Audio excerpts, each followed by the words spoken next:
अस्सलामुअलैकुम dear students, उम्मीद करता हूँ आप सब दोस्त ठीक ठाक होंगे, खैरियत से होंगे। डियर स्टूडेंट्स, आज की इस वीडियो में हम post RN third semester and BSN fourth semester के सब्जेक्ट नर्सिंग रिसर्च के केएमयू के पास्ट इंपॉर्टेंट एमसीक्यूज़ को डिस्कस करेंगे और इसको समझने की कोशिश करेंगे।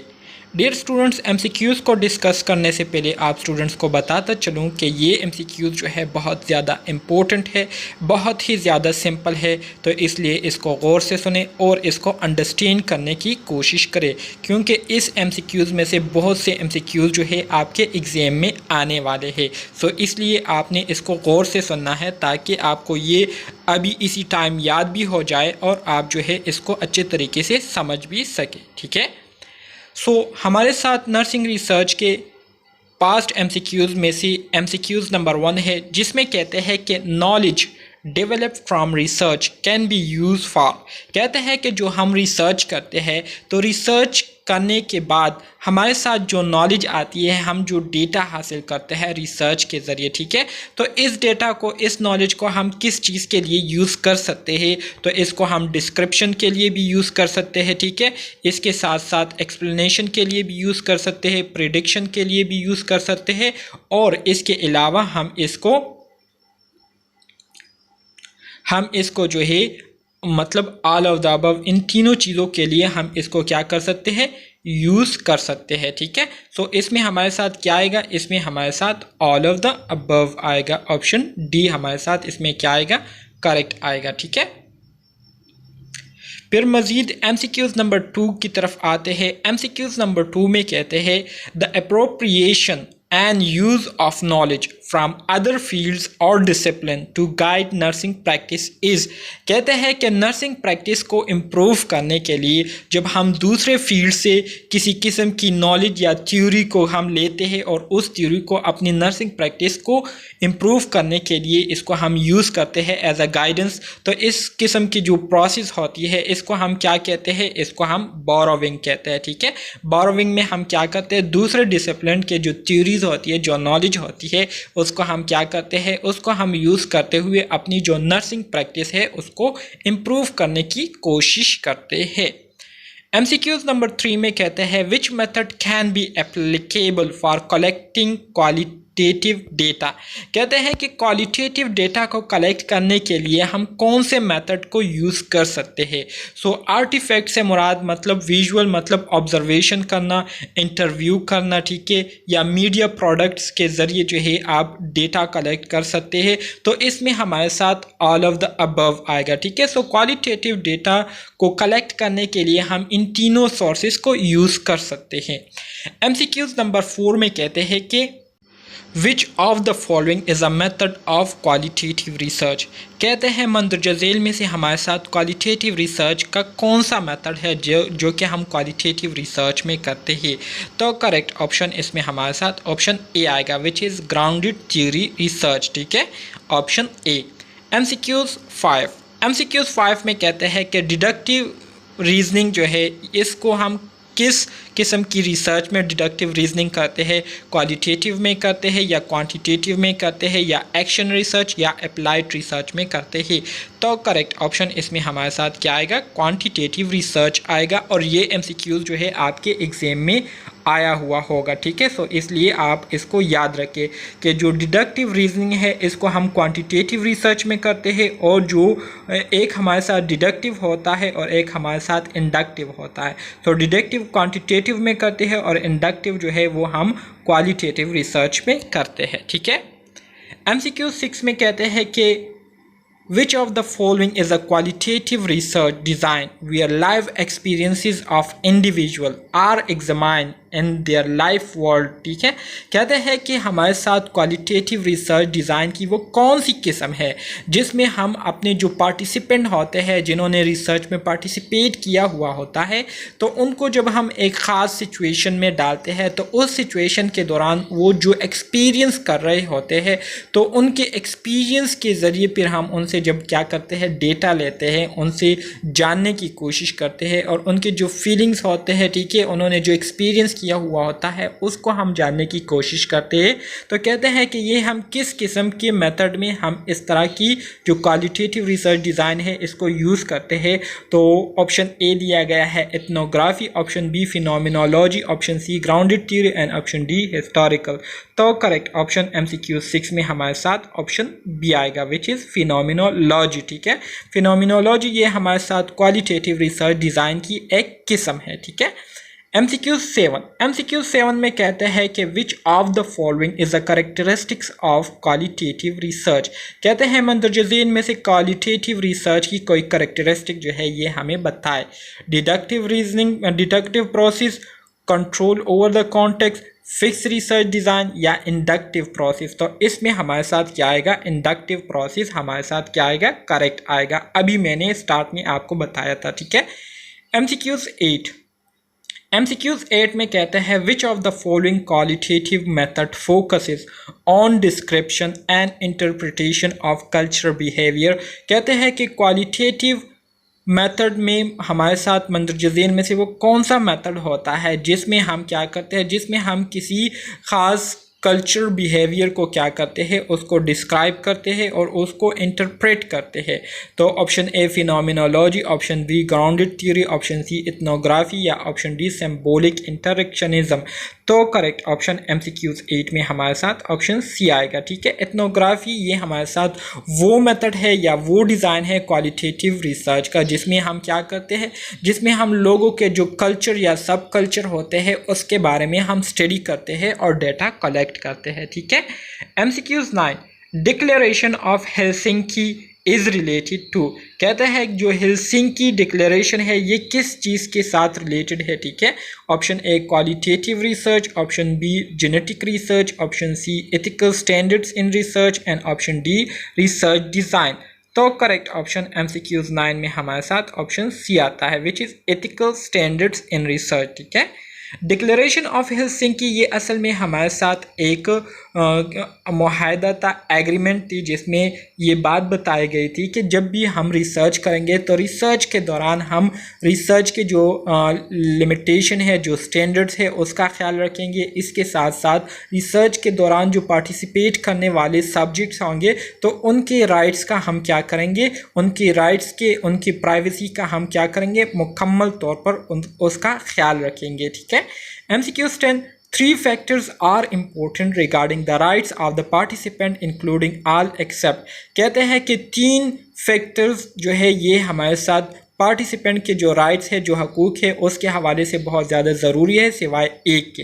सो कॉन्फिडेंशियलिटी से मुराद ये है कि पार्टिसिपेंट का जो डेटा है वो आप दूसरे लोगों के साथ शेयर ना करें। एक हमारे साथ ये बहुत ज़्यादा ज़रूरी होता है। दूसरा जो है वॉलंटरी पार्टिसिपेशन, ये हमारे साथ बहुत ज़्यादा जो है ज़रूरी होता है। ठीक है, और तीसरा जो है ये हमारे साथ क्या है, एनोनिमिटी कहते हैं। ठीक है, एनोनिमिटी किसे कहते हैं, एनोनिमिटी से मुराद ये है कि गुमनामी। ठीक है, आप अपने आप को भी गुमनाम रखें। ठीक है, और जो पार्टिसिपेंट है उनको भी जो है आप गुमनाम रखें ताकि किसी किस्म का जो डेटा है वो लीक ना हो। ठीक है, सो ये 3 चीज़ें हमारे साथ बहुत ज़्यादा ज़रूरी है, जबकि जूरिस्प्रूडेंस जो है ये हमारे साथ जो है इम्पोर्टेंट नहीं है। ठीक है,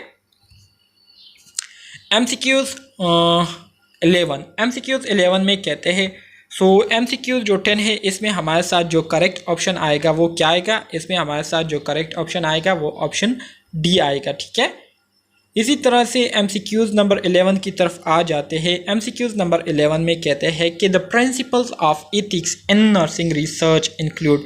कहते हैं कि नर्सिंग रिसर्च में हमारे साथ जो एथिक्स के प्रिंसिपल है तो इसमें हमारे साथ कौन कौन से है, बेनिफिशियंस मतलब आप अपने पार्टिसिपेंट को फ़ायदा पहुंचाएंगे। ठीक है, रिस्पेक्ट ऑफ ह्यूमन डिग्निटी, इसी तरह से जो उनकी रिस्पेक्ट है, ठीक है, उनकी जो ह्यूमन डिग्निटी है, ठीक है, उसका ख्याल रखेंगे। इसके साथ साथ जस्टिस मतलब इंसाफ के साथ सबके साथ पेश आएंगे, सबके साथ बराबरी का सलूक करेंगे।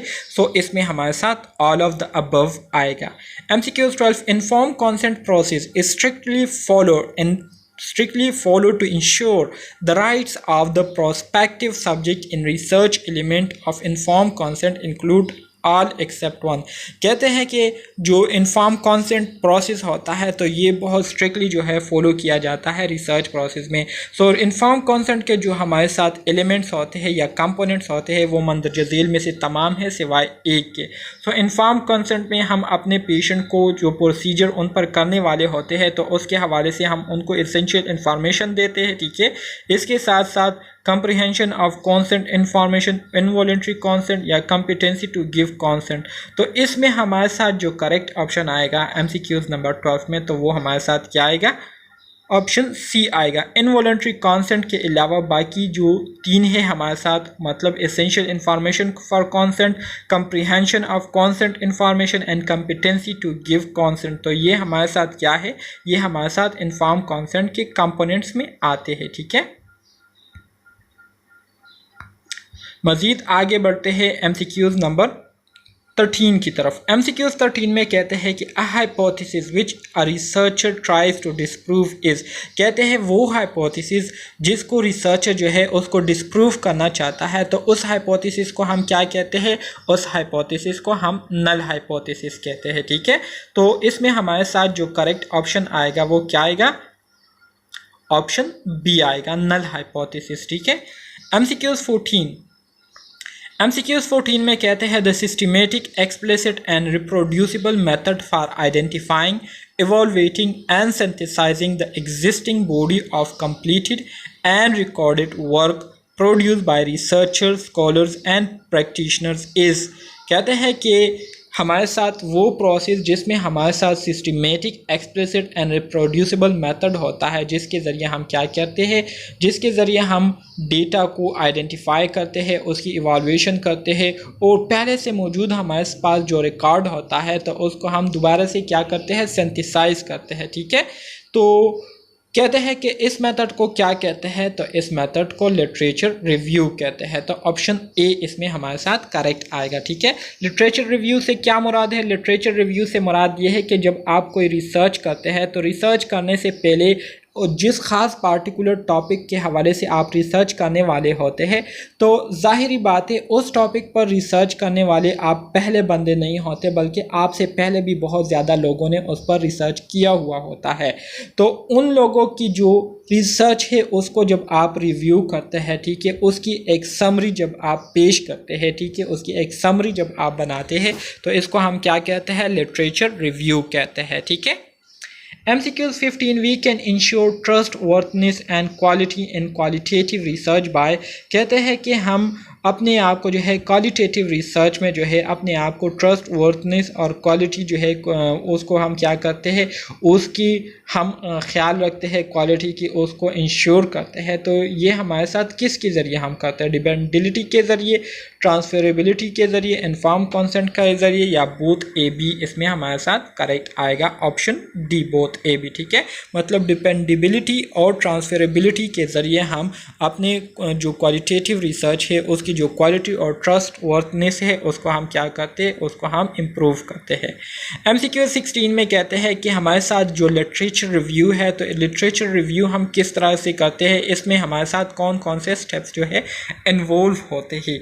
तो करेक्ट ऑप्शन इसमें हमारे साथ ऑप्शन बी है, विच इज़ सबसे पहले हम एक टॉपिक को सेलेक्ट करेंगे, उस टॉपिक को सेलेक्ट करने के बाद उस टॉपिक से रिलेटेड डेटा हमने कहाँ से हासिल करनी है, तो फिर सोर्स को हम सेलेक्ट करेंगे, ठीक है। सोर्स को सेलेक्ट करने के बाद फिर उस लिटरेचर को हमने क्रिटिकल रिव्यू करनी होती है, ठीक है। फिर उसको रिव्यू को हमने लिखना होता है और फिर उसको हमने एक्नॉलेज करना होता है, ठीक है।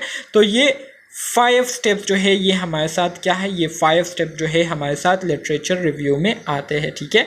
MCQs में आपसे इस तरह से भी पूछ सकते हैं कि how many steps are there in literature review, कि लिटरेचर रिव्यू हमारे साथ कितने स्टेप्स पर मुश्तमिल होता है। तो लिटरेचर रिव्यू हमारे साथ 5 स्टेप्स पर मुश्तमिल होता है। सबसे पहले टॉपिक को सेलेक्ट करना, फिर उस टॉपिक के लिए सोर्स को सेलेक्ट करना जहाँ से हमने डेटा लेना होता है, फिर उस लिटरेचर पर क्रिटिकली रिव्यू करना, फिर उसको लिखना और फिर उसको एक्नॉलेज करना। तो ये 5 स्टेप्स बन जाते हैं। MCQ 17 which well writing a literature review, जब हम लिटरेचर रिव्यू को लिख रहे होते हैं so your literature review should be, तो आपकी जो लिटरेचर रिव्यू है वो किस तरह से होनी चाहिए, तो इसमें करेक्ट ऑप्शन आपके पास क्या आएगा, डी आएगा, ऑप्शन डी मतलब ऑल ऑफ द अबव, ठीक है। MCQs 18. The research topic explore the experiences of nurses related to clinical practices is, कहते हैं कि वो रिसर्च टॉपिक जिसके ज़रिए आप अपने जो क्लिनिकल प्रैक्टिस से रिलेटेड नर्सेज के जो एक्सपीरियंसेस होते हैं उसको एक्सप्लोर करते हैं। तो इस तरह की जो रिसर्च टॉपिक होती है इसको हम क्या कहते हैं, क्वालिटेटिव रिसर्च या क्वांटिटेटिव रिसर्च कहते हैं। तो करेक्ट ऑप्शन MCQs 18 में हमारे साथ ऑप्शन ए आएगा, विच इज़ क्वालिटेटिव रिसर्च, ठीक है। MCQs 19. A concise, clear statement of the specific goal or aim of the study that is generated from the research problem. कहते हैं रिसर्च प्रॉब्लम के ज़रिए जब हम अपनी स्टडी के लिए एक ख़ास जो मकसद या हमारा जो स्पेसिफिक गोल होता है, ठीक है, तो उस स्पेसिफिक गोल के हवाले से हम जो क्लियर स्टेटमेंट और कॉन्साइज स्टेटमेंट पेश करते हैं तो उसको हम क्या कहते हैं, उसको हम रिसर्च पर्पस कहते हैं। ऑप्शन सी इसमें हमारे साथ MCQ 19 में क्या आएगा, ऑप्शन सी हमारे साथ करेक्ट आएगा, ठीक है, जिसमें हम अपने पर्पस के बारे में बताते हैं कि हम किस मकसद के लिए ये काम कर रहे हैं। MCQ 20. The sitting is the location in which a study is conducted. The setting in which the artificial environment is created for doing research is called natural setting, partially control setting या highly control setting. तो option C इसमें हमारे साथ क्या आएगा, highly control setting आएगा, ठीक है, ऑप्शन सी इसमें हमारे साथ करेक्ट आएगा। MCQs 21. Rigor is the striving for excellence in research which involves all except, कहते हैं कि रिगर जो है ये हमारे साथ एक प्रोसेस है, ठीक है, जिसके ज़रिए हम रिसर्च में एक्सेलेंसी हासिल करते हैं। तो रिगर में तमाम चीज़ें हमारे साथ आती है सिवाय एक के, तो वो एक हमारे साथ क्या है, वो एक हमारे साथ ऑप्शन डी है कि कंट्राडिक्ट विद डिटेल। इसमें हम डिटेल को क्या करते हैं, कंट्राडिक्ट करते हैं। MCQs 22. A study was carried out on the association between smoking and lung cancer. The findings are applied to the population who has similar characteristics is, कहते हैं कि एक स्टडी को की गई स्मोकिंग और लंग कैंसर के हवाले से, ठीक है, कि स्मोकिंग और लंग कैंसर के दरमियान क्या रिलेशनशिप है। तो जो फाइंडिंग इन्होंने मालूम की तो उसको जो है फिर पॉपुलेशन पर अप्लाई किया, who has similar characteristics is rigour, generalisability, control या नॉन ऑफ द अबव। तो ये हमारे साथ क्या कहलाएगी, तो इसमें हमारे साथ जो करेक्ट ऑप्शन आएगा वो क्या आएगा, ऑप्शन बी आएगा, जनरलाइजेबिलिटी। मतलब आप एक स्पेसिफिक सैंपल को लेते हैं और उसको फिर पूरा पॉपुलेशन पर अप्लाई करते हैं तो इसको हम क्या कहेंगे, जनरलाइजेबिलिटी कहेंगे। MCQs 23. A nurse carried out a research study which was formal, objective and systematic. She used numerical data for data collection about the independent and dependent variable. The statement show that the study design is quantitative design, ठीक है, ज़ाहिरी बात है जब आपने data को in the form of number कर लिया तो ये हमारे साथ फिर क्वांटिटेटिव डेटा आएगा, ऑप्शन ए इसमें हमारे साथ करेक्ट होगा। MCQs 24. Which research design has the least concern about generalizing its finding, कहते हैं कि हमारे साथ वो कौन सी रिसर्च डिज़ाइन होती है जिसमें हम कम से कम चीज़ों को जनरलाइज करते हैं, या हमने जो स्टडी की होती है वो जो है हमारे साथ लार्ज पॉपुलेशन पर एप्लीकेबल नहीं होता बल्कि स्मॉल पॉपुलेशन पर एप्लीकेबल होता है, तो वो हमारे साथ क्या कहलाएगी, वो हमारे साथ डिस्क्रिप्टिव कहलाएगी, ऑप्शन डी इसमें हमारे साथ करेक्ट आएगा, ठीक है। MCQs 25. The researcher wants to study the association of smoking with cancer, कहते हैं कि रिसर्चर चाहते हैं कि वो स्मोकिंग और कैंसर के दरमियान जो ताल्लुक़ है उसको स्टडी करे। इस मकसद के लिए researcher review the medical record to examine previous history of smoking in cancer patient. तो इस मकसद के लिए रिसर्चर ने जो है पिछले जो रिकॉर्ड है, ठीक है, जो कि स्मोकिंग जो कि उन पेशेंट से रिलेटेड है जिनको कैंसर हुआ था, तो उसके हवाले से स्मोकिंग के हवाले से पिछले रिकॉर्ड को वो क्या कर रहे हैं, स्टडी कर रहे हैं। तो कहते हैं कि इस तरह की जो स्टडी है इसको हम क्या कहेंगे, प्रोस्पेक्टिव स्टडी कहेंगे, रेट्रोस्पेक्टिव स्टडी कहेंगे या फ्यूचर स्टडी कहेंगे। तो करेक्ट ऑप्शन MCQs 25 में ऑप्शन बी आएगा, इसको हम रेट्रोस्पेक्टिव स्टडी कहेंगे, जिसमें हम प्रीवियस रिकॉर्ड को देखते हैं और उसके ज़रिए हम क्या करते हैं, रिलेशनशिप को मालूम करने की कोशिश करते हैं। MCQs 26. A researcher use research design to test an intervention for reducing anxiety and increasing post-operative activity level in male cardiac patient. The intervention involves support group which research design will be used by the researcher. Experimental research, qualitative grounded theory या description design. तो correct option MCQs 26 में हमारे साथ option A आएगा which is experimental. ठीक है। MCQs 27 में कहते हैं कि important characteristics of true experimental study are all except one। कहते हैं कि एक्सपेरिमेंटल स्टडी के जो इम्पोर्टेंट करेक्टरिस्टिक्स है वो हमारे साथ मंदरजा झेल में तमाम है सिवाय एक के, रेंडमाइजेशन, मैनिपुलेशन, कंट्रोल या नेचुरल अप्रोच। तो करेक्ट ऑप्शन इसमें हमारे साथ क्या आएगा MCQs 27 में? ऑप्शन डी आएगा। नेचुरल अप्रोच के अलावा बाकी रेंडमाइजेशन, मैनिपुलेशन और कंट्रोल जो है ये हमारे साथ एक्सपेरिमेंटल स्टडी के क्या है? करेक्टरिस्टिक्स है। ठीक है। इन MCQs इन स्टेटमेंट को समझने की कोशिश करें जो कि मैं आपको कह रहा हूँ। अगर आप स्टेटमेंट को समझेंगे तो इसका मतलब ये है कि आपने करेक्ट आंसर को समझ लिया, याद कर लिया। MCQs 28 में कहते हैं कि case report are most useful. जो केस रिपोर्ट या जो केस स्टडी होती है ये ज़्यादातर किस चीज़ में यूजफुल होती है? ठीक है। तो करेक्ट ऑप्शन 28 में हमारे साथ ऑप्शन बी आएगा। व्हेन न्यू सिम्टम्स और आउटकम्स आर अनआइडेंटिफाइड। जब नए सिम्टम्स और जो आउटकम है वो हमें मालूम ना हो तो ऐसी कंडीशन में जब हम केस स्टडी करते हैं तो उसमें ये हमें बहुत ज़्यादा फ़ायदा पहुंचाती है। MCQs 29 अ लॉन्गिट्यूडनल या prospective study is also refer to as ecological study, cross sectional study, cohort study या ऑब्जर्वेशनल स्टडी। तो करेक्ट ऑप्शन 29 में हमारे साथ ऑप्शन सी आएगी, कोहॉर्ट स्टडी। ठीक है। MCQs 30 में कहते हैं कि when each member of population has equally like chances of being selected this is called non random sampling, an quota sampling, snowball sampling या an equal probability selection method. तो correct option इसमें हमारे साथ option D आएगा। ठीक है। तो dear students ये थे हमारे साथ नर्सिंग रिसर्च के कुछ इंपॉर्टेंट MCQs जो कि मैंने आप स्टूडेंट्स के लिए जो है अरेंज किए थे। उम्मीद करता हूँ आपको इसकी समझ आ गई होगी और इसको आपने याद भी कर लिया होगा। अगर MCQs आपको पसंद आए हुए हो तो काइंडली अपने फ्रेंड्स के साथ ज़रूर शेयर करें और इसके साथ साथ मेरे चैनल को ज़रूर सब्सक्राइब करें ताकि मुझे भी आप स्टूडेंट्स की वजह से मोटिवेशन मिले और मैं मज़ीद आपके लिए इस तरह के अच्छे अच्छे वीडियो जो है वो बनाता रहूँ और आपको इससे फ़ायदा मिलता रहे। तो मिलते हैं नेक्स्ट वीडियो में, तब तक के लिए अल्लाह हाफिज़।